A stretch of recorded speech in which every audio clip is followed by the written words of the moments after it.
22장.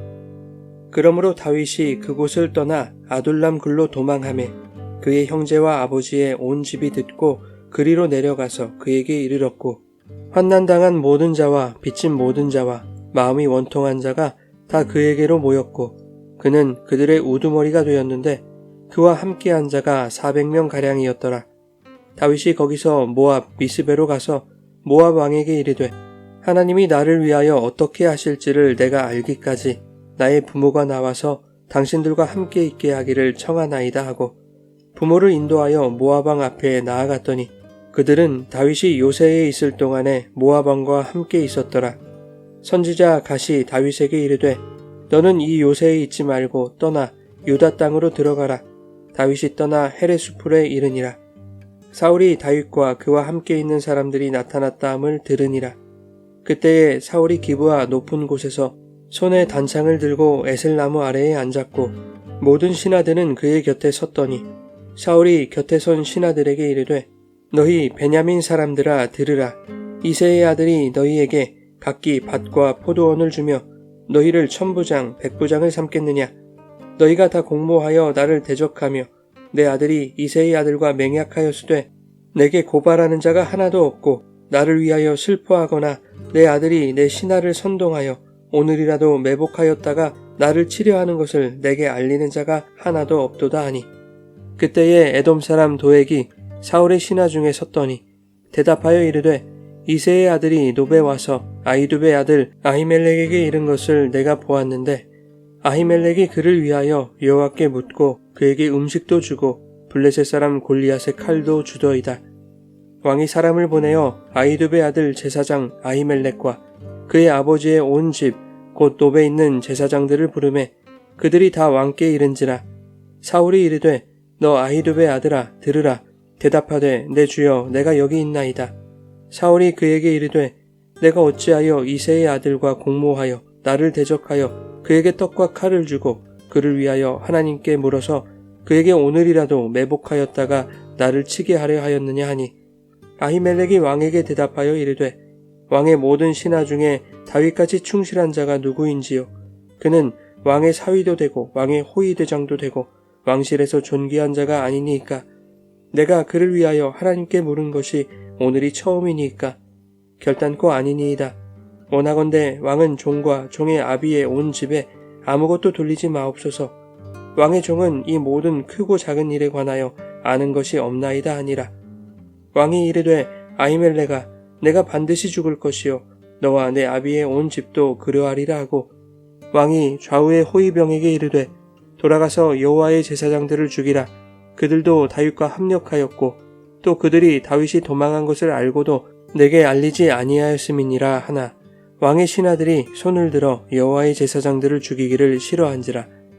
왕이 도액에게 이르되, 너는 돌아가서 제사장들을 죽이라 하매 에돔 사람 도액이 돌아가서 제사장들을 쳐서 그날에 세마포 에봇 입은 자 85명을 죽였고, 제사장들의 성읍 노베의 남녀와 아이들과 젖먹는 자들과 소와 나귀와 양을 칼로 쳤더라.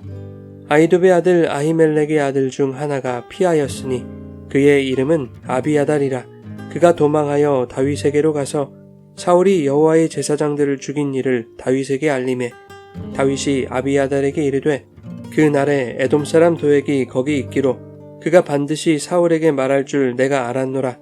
내 아버지 집에 모든 사람 죽은 것이 나의 탓이로다. 두려워하지 말고 내게 있으라.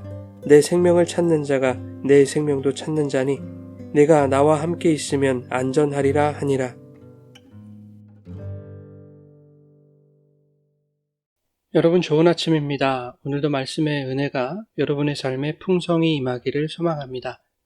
21장에서 다윗은 가드왕 아기스 앞에서 미친 척을 하며 간신히 목숨을 건지게 되었습니다. 아기스는 자신의 신하들에게 어찌 이 미추광이가 내 집에 들어올 수 있겠느냐며 다윗을 쫓아버리죠. 다윗이 그렇게 쫓겨나면서 지은 시가 시편 34편입니다. 다윗은 인간적인 계산과 골리앗의 칼로 무장을 했지만 결국 아기스 앞에서 망가져버리고 마는 것이 하나님을 의지하지 않는 죄인의 실체임을 깨달았습니다. 그리고 시편 34편 1절에 내가 여호와를 항상 송축하며 내 입술로 항상 주를 찬양하리이다 라며 흐트러진 중심을 다시 고쳐잡고 여호와를 찬송합니다. 4절에는 이렇게 노래하죠. 내가 여호와께 간구하매 내게 응답하시고 내 모든 두려움에서 나를 건지셨도다. 6절에도 이 곤고한 자가 부르짖음에 여호와께서 들으시고 그의 모든 환난에서 구원하셨다라고 노래합니다. 다윗의 상황은 바뀌지 않았습니다. 다윗을 죽이려는 사울의 위협도 그치지 않았습니다. 그는 오늘 본문에서도 아둘람 굴로 도망해야 했고 모압 왕에게 가족과 부모의 신병을 부탁해야 했으며 자신은 요새에서 숨어 지내야 했습니다. 그럼에도 불구하고 다윗은 상황과 환경의 변화가 두려움을 이기게 해줄 수 없음을 깨닫게 된 것입니다. 두려움은 하나님을 바라보지 않는 데서 오는 것이며 어떠한 상황과 환경일지라도 여호와를 의지할 때 두려움과 환난을 이길 수 있는 능력이 나온다는 것을 깨달았습니다. 본문 2절에 이러한 다윗에게 환난당한 모든 자와 빚진 모든 자, 마음이 원통한 자가 모여들었습니다. 고난과 환난을 겪고 있는 다윗에게 이러한 자들이 모여드는 것은 다윗이 그것을 이기는 자로 성숙해 가고 있음을 나타내고 있는 것이죠. 고난을 이긴 다윗이야말로 환난을 당한 자의 고통과 마음이 원통한 자들의 원한을 풀어줄 수 있는 것입니다. 그 해결책은 다윗 자신이 경험하고 깨달았던 것처럼 여호와를 찬양하고 의지하도록 그들을 이끌어가는 것일 것입니다. 그래서 시편 34편 2절에는 내 영혼이 여호와를 자랑하리니 곤고한 자들이 이를 듣고 기뻐하리로다 라고 노래하고 있는 것이죠. 아기스에게서 쫓겨난 다윗은 사울을 피하여 이스라엘 경내의 아둘람 지역에 있는 동굴로 피신하였습니다. 이 소식을 들은 그의 가족들이 다윗에게로 왔고 앞서 말한 대로 환난당한 자, 빚진 자, 마음이 연통한 자 400명이 다윗과 함께 했습니다. 이것이 의미하는 것은 하나님의 말씀으로 다스리지 않는 사울이 통치하는 세상은 억울하고 고통받는 자가 많은 세상이라는 것입니다. 그러한 자들이 다윗에게로 몰려들고 있다는 것은 다윗이야말로 하나님의 말씀으로 백성을 다스릴 새로운 왕으로 등극하게 될 것임을 암시하고 있는 것이죠.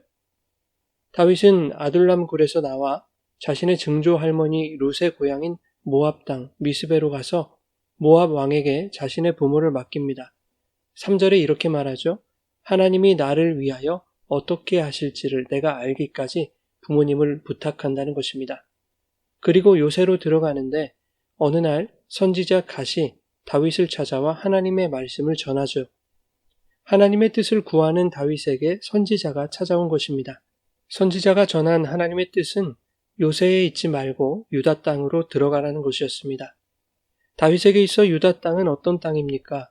사울의 위협이 도사리고 있는 땅, 생명의 위협을 느끼는 땅인 것이죠. 하나님이 선지자를 통해 이러한 유다 땅으로 들어가라 라고 말씀하신 것은 다윗의 안전은 인간적인 계산과 세상의 방법이 아닌 하나님이 지키신다는 것을 말씀하시려는 것이죠. 다윗은 선지자를 통해 하신 여호와의 말씀에 순종합니다. 한편 사울은 다윗과 그와 함께한 자들이 나타났음을 듣고 손에 단창을 쥐고 신하들에게 공포스럽게 다그칩니다. 너희가 모두 다윗이 매복하였다가 나를 치려는 것에 공모한 자라는 것입니다. 요나단이 다윗과 맹약한 것을 자신에게 고발한 자도 없고 자신을 위해 슬퍼한 자도 없다는 것입니다. 그때 에돔 사람 도액이 등장하죠. 도액은 21장에서 성막에 머물면서 아히멜렉과 다윗의 대화를 엿들은 사람입니다. 도액은 사울에게 제사장 아히멜렉이 다윗에게 빵과 칼을 준 사실을 고발합니다. 이에 사울은 아히멜렉 온 집과 높당에 있는 제사장들을 모두 소환하죠. 그리고 사울은 아히멜렉을 신문합니다. 내가 어찌 이새의 아들과 공모하여 나를 대적하여 그에게 떡과 칼을 주고 그를 위하여 하나님께 물어서 그에게 오늘이라도 매복하였다가 나를 치게 하려 하였느냐. 사실 아히멜렉도 다윗에게 속은 것 아니겠습니까? 아히멜렉은 자신을 찾아온 다윗에게 어찌 홀로 여기까지 왔느냐고 물었습니다. 그때 다윗은 사울이 명한 일이며 아무에게도 발설해서는 안 되는 일이라고 둘러대지 않았습니까? 그럼에도 불구하고 제사장 아히멜렉은 구차하게 설명하지 않았습니다. 오히려 사울에게 당당히 말하죠. 왕의 모든 신하 중에 다윗같이 충실한 자가 누구입니까? 그는 왕의 사위도 되고 왕의 호위대장도 되며 왕실에서 존귀한 자가 아니니까. 내가 그를 위하여 하나님께 물은 것이 오늘이 처음이니이까. 이 말을 듣고 격노한 사울은 아히멜렉과 그의 온 집, 그리고 여호와의 제사장들을 죽이라고 명합니다. 그러나 아무리 왕의 명령이라 할지라도 제사장들을 죽이는 것은 매우 두려운 일이죠.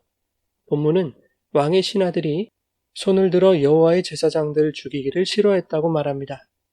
그러자 사울이 도액에게 제사장들을 죽이라고 명하였고 도액이 그날에 제사장 85명을 죽입니다. 그것으로도 모자라 제사장들이 사는 성읍인 노브로 가서 소와 나귀와 양은 물론 남녀와 젖 먹는 아이까지 살육했습니다. 다행히 아히멜렉의 아들 중 하나인 아비아달이 도망하여 다윗에게 이 모든 사실을 알립니다. 다윗은 노베에서 있었던 잔혹한 살육이 모두 자신의 탓이라고 말하며 아비아달을 거두죠. 다윗은 하나님을 의지하지 못했던 자신의 불신앙이 얼마나 참혹한 결과를 가져왔는지를 깨닫게 되었을 것입니다.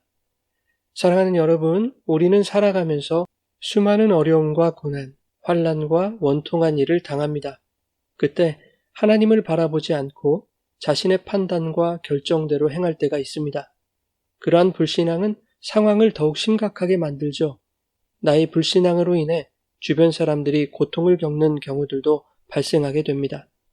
그러나 성경은 그러한 연약한 우리를 정죄하기보다 우리의 불순종과 불신앙의 결과들을 통해 더욱 하나님을 의지하고 그분의 말씀에 순종해야 함을 깨닫게 하심으로 연약한 우리를 성숙의 자리로 이끌어 가시는 것입니다.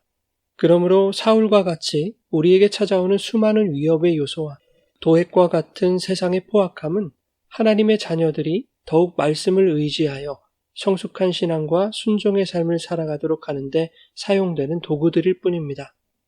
세상의 위협과 악함이 하나님의 자녀들을 넘어뜨릴 수 없습니다.